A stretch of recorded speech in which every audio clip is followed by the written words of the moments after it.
Hey, good evening. It's Monday, April 12th, Monday evening. Thanks so much for being here tonight.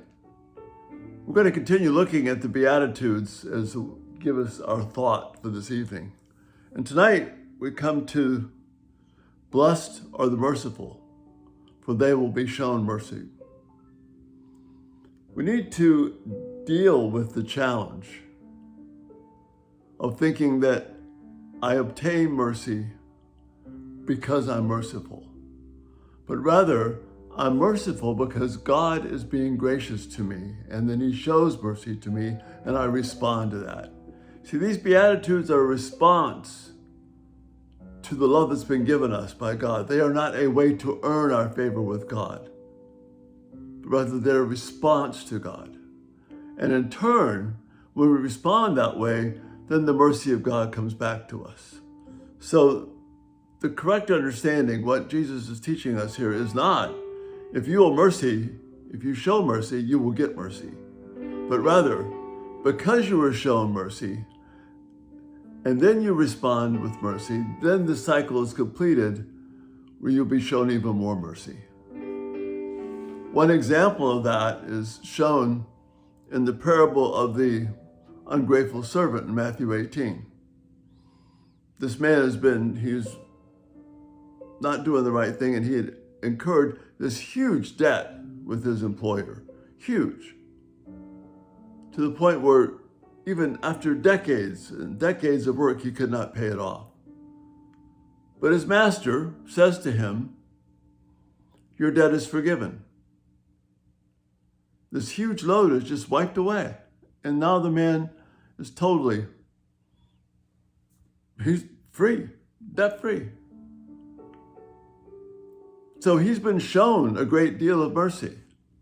But yet when he meets someone who owes him, by comparison, literally a couple of nickels, a day's wage, as opposed to decades of money owed, he chokes the man, demands the money from him, and says, "Look, you're going to be thrown in jail until you pay all this off." Well, the word of this gets back to his master, and he calls him back and says, "You wicked and ungrateful servant." And then he's thrown in jail for all the things, the debt that he owed. You see, he'd received mercy. He'd seen the idea of mercy, but he rejected it because he thought it was all about him.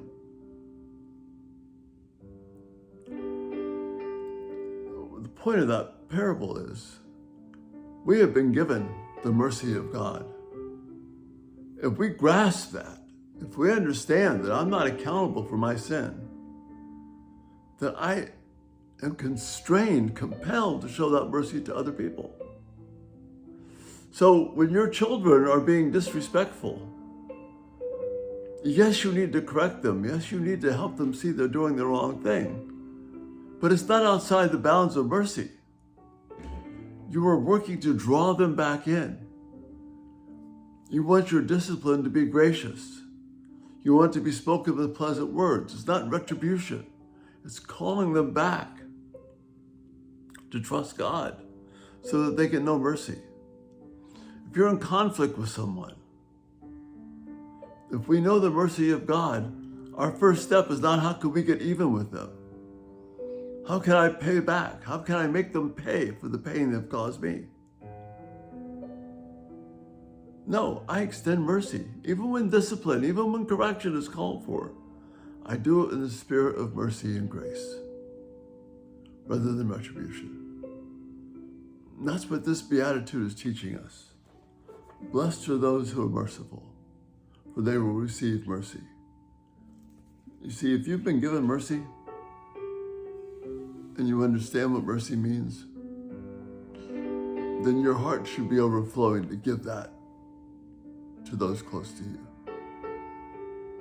That's very simply what this whole thing is all about. Responding to God based on the grace that has been poured out upon me.